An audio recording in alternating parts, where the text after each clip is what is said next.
कि आज मैं जो भी हूँ अपने बाबा पापा की वजह से हूँ। इसके साथ साथ हम लोगों का होटल लाइन का भी बिजनेस है, जो कि नहीं, मेरा क्यूरियोसिटी कहीं और था, लेकिन जब लाइफ में देखा कि लोग एक दूसरे को बड़ा मानते हैं, मानता मतलब आप समझ रही है ना, तो मन का भाव अच्छा रहता है। तो अपने आप देखिए कैसे यहाँ पे क्या हो गया। मुझे तो खुद नहीं पता इसके बारे में क्या है कि हर इंसान सिर्फ अपने बारे में सोचता है, उनके लिए कभी कोई चीज नेगेटिव नहीं होती है। तो इनडायरेक्टली मैं ये बोलना चाहता हूँ, नेगेटिव वर्ड ही उनके लिए होता है, उनका ही एन नेगेटिव होता है जो सोचते ही नेगेटिव है।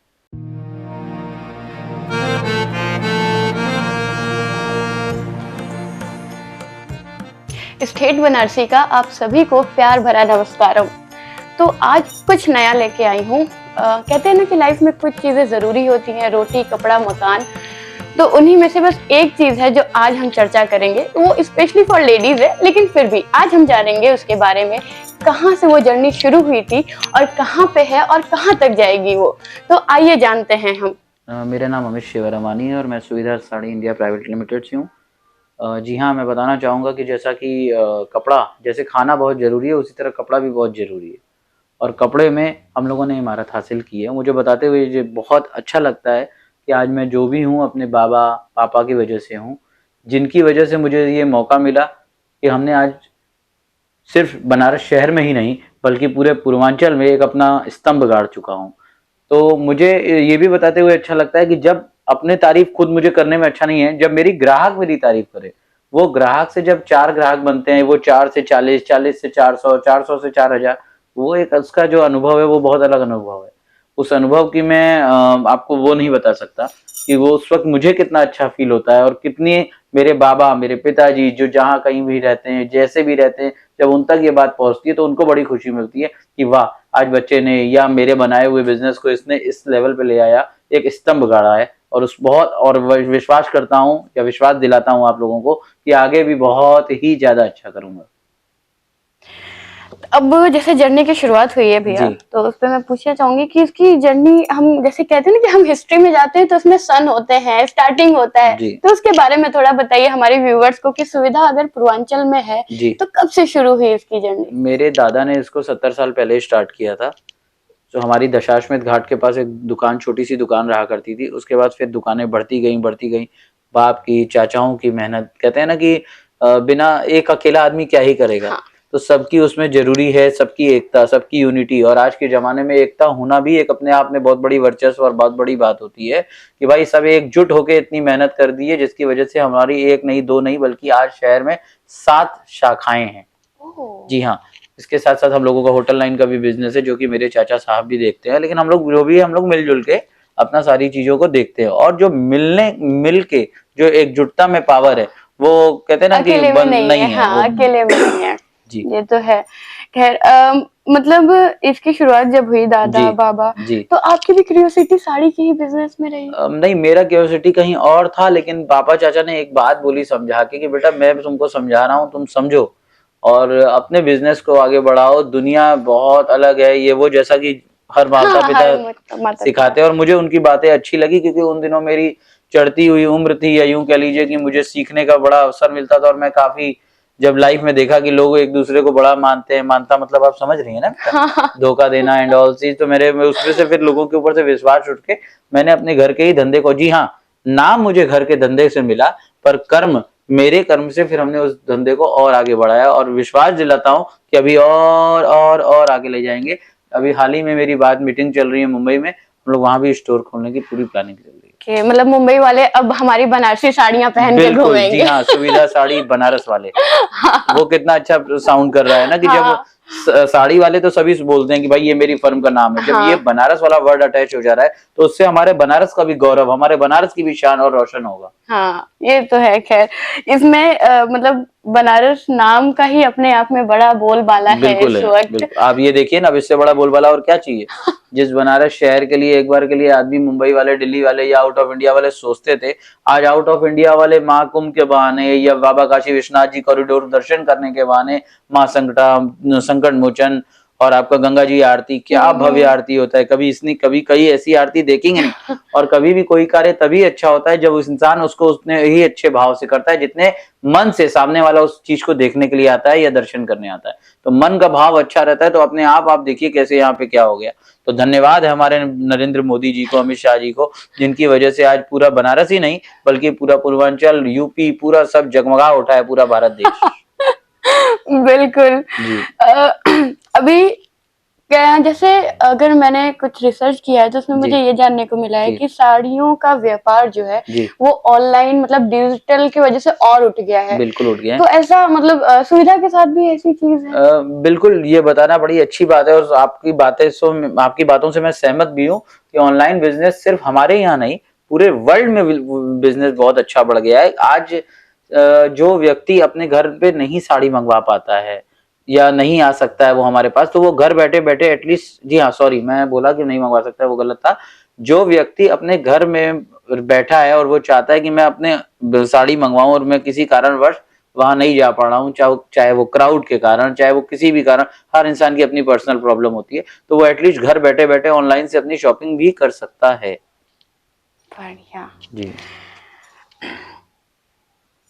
हैंडलूम और मशीन, जी मुझे तो खुद नहीं पता इसके बारे में क्या है, जी तो आप मुझे थोड़ा सा इसका डिफरेंस बताइए कि हैंडलूम और मशीन की साड़ियों में क्या अंतर है, क्या मतलब जैसे निकल के आता है? जैसे कि तो फिर से एक बार मैं धन्यवाद और बारंबार धन्यवाद करूंगा मोदी जी का, जो हैंडलूम के बुनकर की दुकानदारी को चौपट कर चुकी थी पिछली सरकार, वापस से मोदी जी ने उस सरकार, भाजपा की सरकार आने की वजह से जो बुनकर मर चुके थे, खत्म हो चुके थे, चाहे वो मुबारकपुर हो, मुरादाबाद हो, आपके इधर जितने भी आपका मदनपुरा हो, बनारस में जगमबाड़ी हो, जो अंदर अंदर मुसलमान कारीगर बैठ के 6-6 महीना, एक साल में एक साड़ी, एक ताने बाने से जोड़ जाड़ के बनाते थे, वो व्यापार फिर से चालू हो गया है। और जो हाथ की कारीगरी होती है उसे हैंडलूम की साड़ियां साउथ से भी अच्छी अपने अब बनारस में बनने लगी है।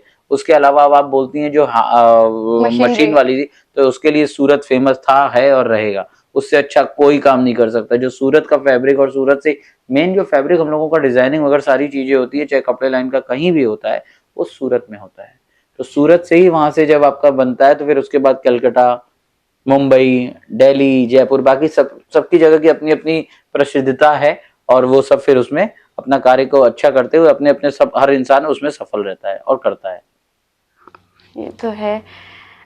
जैसे शुरुआत में आपने कही थी कि आपका मतलब आपको अंदर से खुशी होती है जब कस्टमर्स मतलब आपके बारे में कह लीजिए, या हर जगह जब भी चर्चा उठती है कि नहीं मुझे साड़ी लेना है, सुविधा जाना है, तो अभी कभी ऐसा रहा है कि कुछ कस्टमर ने ऐसा अनोखा या यादगार फीडबैक दिया हो? बिल्कुल, कई कस्टमर ऐसे होते हैं, उन्हीं के कस्टमर के ही विश्वास की वजह से तो आज हम यहाँ टिके हुए हैं ना। आप मुझे एक बात बताइए, आज कस्टमर हैं तो भी तो हम हैं। आप जो कार्य कर रहे हैं उससे आपको खुशी हो चाहे ना हो, आपके कार्य से दूसरों की खुशी हुई, वो आपकी कमाई है, वो आप जीते। बाकी तो आदमी, हर इंसान अपने लिए करता है। आप मुझे एक बात बता दो ना कि हर इंसान सिर्फ अपने बारे में सोचता है, ठीक है? आप भले नहीं बोले या हाँ बोले, लेकिन मैं बताना चाहूंगा हर इंसान अपने बारे में सोचता है, क्योंकि उसके पास अपने सेल्फिश पने के अलावा कुछ नहीं रहता है। कार्य तो वो सिद्ध होता है ना जो दूसरों के लिए सोचे। अपने लिए किया तो क्या ही किया, करो तो दूसरों के लिए करे, लोग कहे कि वाह क्या बात है, इसने मेरे लिए कुछ किया, इसने मेरे लिए खड़ा उतरा। तो ठीक उसी प्रकार हमारे बाबा की जो ये आदेश था उसको हम लोग पालन कर रहे हैं। और वो बार बार हमको ये बेटा समझाते थे कि बेटा समझो बात को, बड़ों की राय लेके चला करो, बड़ों जितना कहें उतना ही सुना करो, क्योंकि बड़ों की राय से ही आज तुम हो जो हो। अगर तुम उनका आशीर्वाद लिए रहोगे फिर तुम्हें और किसी का आशीर्वाद लेने की जरूरत नहीं है। तो उससे बड़ों से ये भी होता है, कभी कभी कस्टमर की सब डांट भी सुननी पड़ती है, तो वो जो हक से डांटता है ना वही अपना होता है, और जो मन में रखे ना वो ही पराया होता है। तो हम लोगों को जब कस्टमर सिखाने, उनसे सीखने को भी मिलता है कि भैया मेरे को ऐसी नहीं ऐसी चाहिए, आप क्या दिखा रहे हो, ये क्या कर रहे हो। तो वो जो मेरे को जब उनसे जो सीख मिलती है, उस सीख से जो इंसान बनता है वही इंसान असली कार्य करता होता है साड़ी लाइन में। ओ बढ़िया। अच्छा, जैसे मैंने कहीं देखा था आपका न्यूज में कि उस पे लिखा था, आपके फोटो के नीचे लिखा था कि दुश्वारियों से जूझ कर निखरा एक शानदार किरदार, है ना?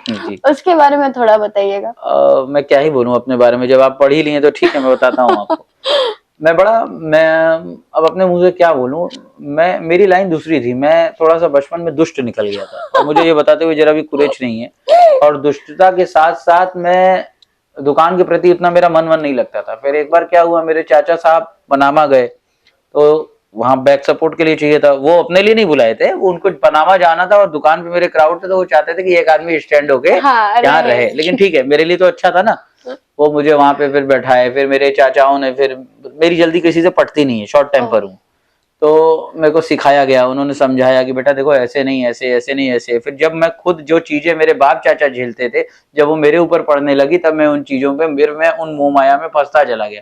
तो जब फंसता चला गया, तो कहते हैं ना कि जब परेशानियां आती हैं तो खुल के बहुत सारी आती हैं, जब अच्छाइयां आती हैं, जब खुशियों का दिन आते हैं, तो एक साथ आते हैं, चप्पड़ फाड़ के आते हैं। हाँ। तो आज माता रानी ने मेरी झोली इतनी खुशियों से भर दी है, मैं आपको बताते हुए बड़ा खुश महसूस हो रहा हूँ कि मुझे आज की डेट में ग्राहकों के जो विश्वास हमने जीता है। और जैसा कि मैं अपनी लाइन से भटक रहा हूँ, जो आपका क्वेश्चन था वो ये था कि बहुत मेहनत से बना कुछ इस टाइप हाँ, का। दुश्वारियों से जूझ कर, वो मतलब वो वहां पे जो दुश्वारी लगाई गई जी है ना जी आपके लिए, जी एक्चुअली मुझे उसके बारे में जानना जी, है। दुश्वारी इसलिए लगा है कि जब मेहनत आप करते हो ना, संघर्ष करते हो ना, तो कई लोग होते हैं जो आपका कोई पैर खींचना चाहेगा, कोई टांग खींचना चाहेगा, बहरहाल उन सबसे कोई मतलब नहीं होता है। आप अपने काम के प्रति कंसंट्रेट करेंगे ना, तो भगवान भी आपका साथ देगा। आप अपने काम से हटेंगे ना, तो वो उसका अर्थ वही है जो आपका क्वेश्चन है, उसका अर्थ यही है कि आप अपने काम के प्रति समर्पित रहिए। ऐसा प्रभावशाली किसी के सामने बात भी करिए, तो इतनी प्रभावशाली बात होनी चाहिए कि सामने वाले को लगे कि वाह, ये है बात, इसकी बातों में वजन है। कम ही बोलिए, लेकिन ऐसा बोलिए कि सामने वाले को लगे वाह, इसके अंदर क्वालिटी है। वो शब्द उसको दिल को छूने चाहिए, और जब तक दिल को छुएगा नहीं ना, जब तक मन में चुभेगा नहीं ना, वो मन खुल के खिल के आएगी नहीं। आएगी नहीं, नहीं बिल्कुल, वो तो है। जैसे हम बात कर रहे थे अभी, शुरुआत में आपने बोला था जी बाबा पापा सबका था ये जी सारी चीजें, जी। तो आपने बोला ना कि मेरा ये फील्ड नहीं था, तो वो फील्ड क्या था आपका? मेरी लाइन थी, सिंगिंग लाइन थी, मैं सिंगर बनना चाहता था।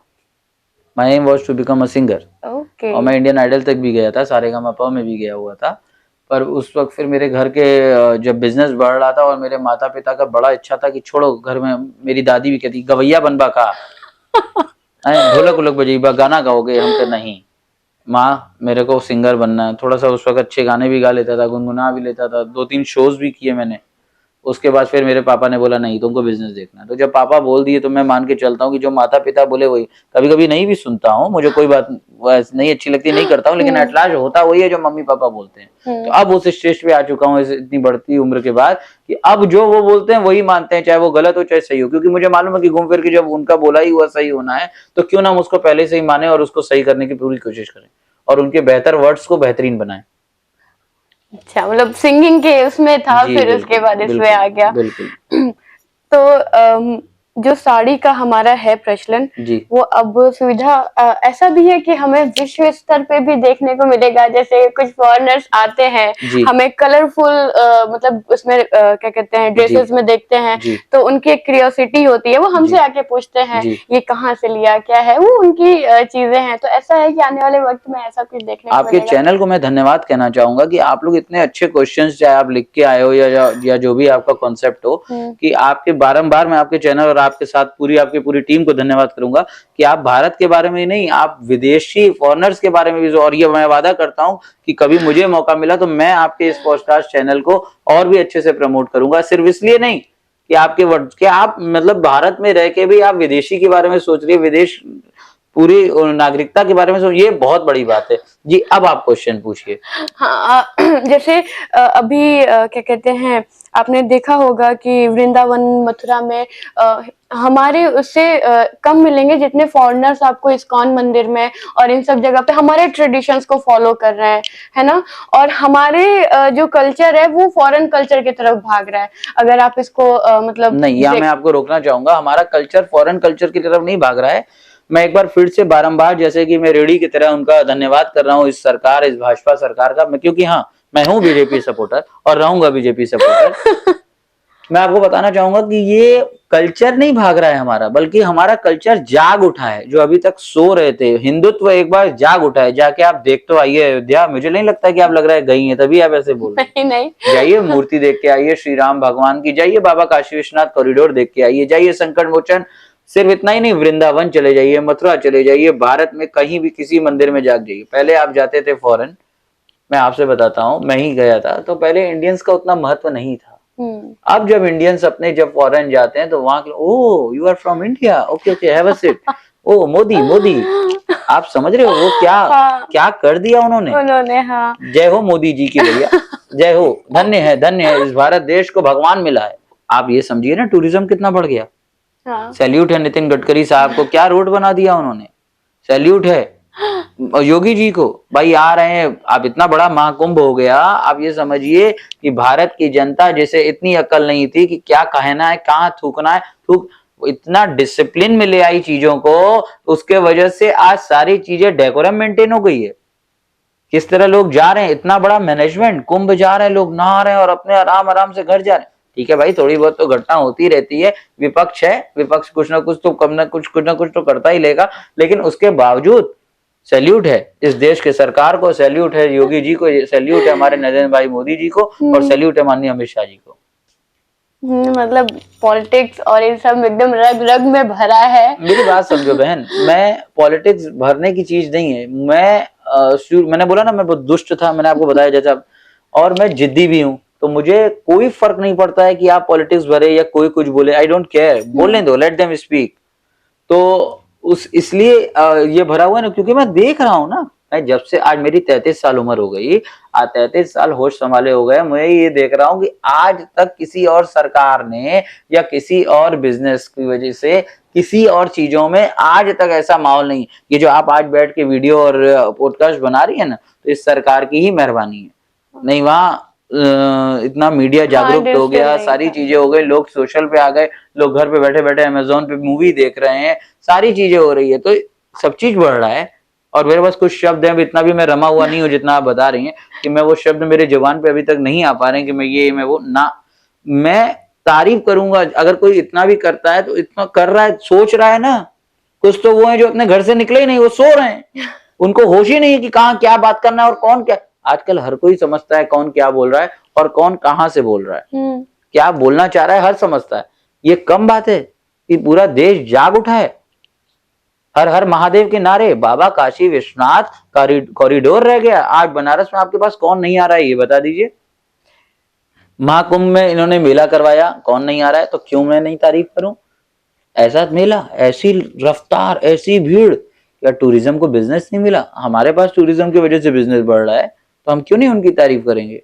और रग रग में आप बोले मुझे, हाँ थोड़ा सा चुभा, क्यों नहीं भरेगा बहन, आपके भी मन में चुभना चाहिए, आपके भी कण कण में वो शब्द निकलने चाहिए जो शब्द अभी मेरे हैं।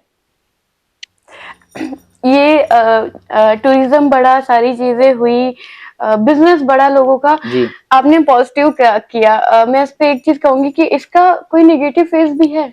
बिल्कुल नेगेटिव फेस है, थोड़ा बहुत नेगेटिव फेस उनके लिए जिनकी निगाह ही खराब है, जिनके मन में सब पॉजिटिव है, जो सोचते ही सवेरे उठ के हे भगवान सब अच्छा करना, मेरी रक्षा करना, मेरी लाज रखना, मेरे परिवार की लाज रखना, इस देश का कल्याण हो, उनके लिए कभी कोई चीज नेगेटिव नहीं होती है। तो इनडायरेक्टली मैं ये बोलना चाहता हूँ, नेगेटिव वर्ड ही उनके लिए होता है, उनका ही एन नेगेटिव होता है जो सोचते ही नेगेटिव है। अरे अपनी घर की खिड़की में खुशियां देखना चालू करो, तुम्हारे घर में अपने आप आंगन में खुशियां रेंगेंगी।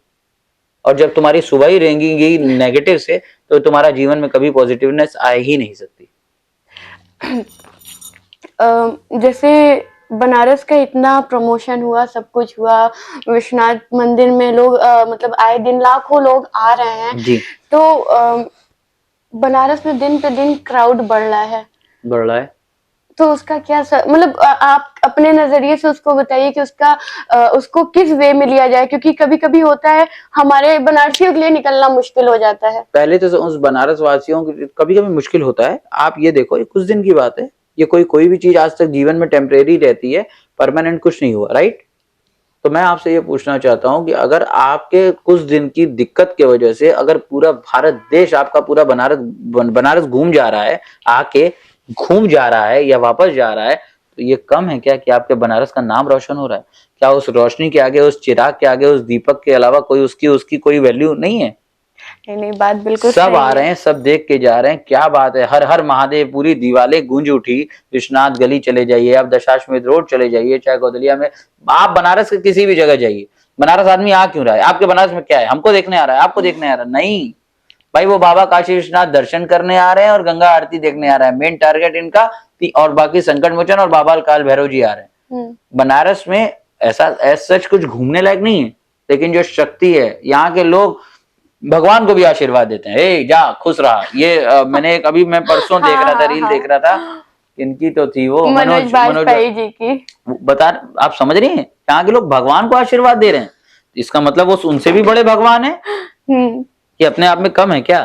हाँ, जैसे हमारे बनारस में कहा जाता है ना कि यहाँ पे लोग एक दूसरे को चेला नहीं गुरु समझते हैं। कुल गुरु है वो, कोई चेला नहीं है। हाँ, तो यहाँ पे ये चीज है जी। तो कुल मिला जुला के हमें क्या कहते हैं, अगर हम सुविधा की बात करें तो आने वाले वक्त में हमें अपने ट्रेडिशंस और भी जगहों पे देखने को बिल्कुल बिल्कुल। नहीं, आपको मैं अभी से बता दूं, 6 महीने बाद नवरात्र के पहले मैं नवरात्र में मुंबई भी स्टोर हम लोग का आ रहा है, जो कि आपके आशीर्वाद से मैं अपने पिता और मेरे माता जी उसका उद्घाटन करेंगे। आप लोगों से भी निवेदन है, आपकी पूरी टीम को निवेदन है कि आप सब भी आइए, और आपके पॉडकास्ट के जरिए अगर मुझे एडवर्टीजमेंट का मौका मिलता है तो इससे बड़ा और चाहिए। बिल्कुल। तो जैसा कि आप सबने जान लिया ना कि हमारे स्टोर्स कहाँ कहाँ आ रहे हैं, तो हम बनारसी किसी को नहीं छोड़ने वाले हैं, किसी शहर को नहीं छोड़ने वाले हैं, और हम दोबारा से नहीं, मैं आपको बताना चाहूंगा, सॉरी टू इंटरप्ट, मैं अभी दुबई भी गया था, मैं वहां भी स्टोर देख के आया हूँ, और भगवान ने, माता रानी ने चाहा तो वहां भी अपना जल्दी ही स्टोर, वहां भी अपना बात हो जाएगी, तो वो भी आपको जल्दी ही न्यूज दूंगा, हो सकता है दुबई में भी खोलें। ओके, मतलब वो विश्व स्त्री वाली जो हमारी बात थी वो अभी ही वो ये हो सकता है आपके जबान पे सरस्वती बैठी हो, आपके बोलने से ही हो जाए। हमारे पूरे पूर्वांचल में सुविधा का बड़ा ही नाम है, और अभी क्या कहते हैं, जिनसे हमने बात किया वो सुविधा के ओनर अपने आप को ओनर नहीं बताते हैं, वो जब भी किसी से मिलते हैं उनकी एक खासियत है कि वो हमेशा सर झुका के मिलते हैं, तो हमारे बनारसियों की यही खासियत है। तो मैं ठेठ बनारसी आपको दोबारा मिलूंगी एक अच्छे से पॉडकास्ट के साथ, और रोटी कपड़ा मकान, हमने कपड़े को ले लिया, अब हम दोबारा इसी पे चर्चा करेंगे। तब तक के लिए बाय बाय, नमस्कारम। नमस्ते।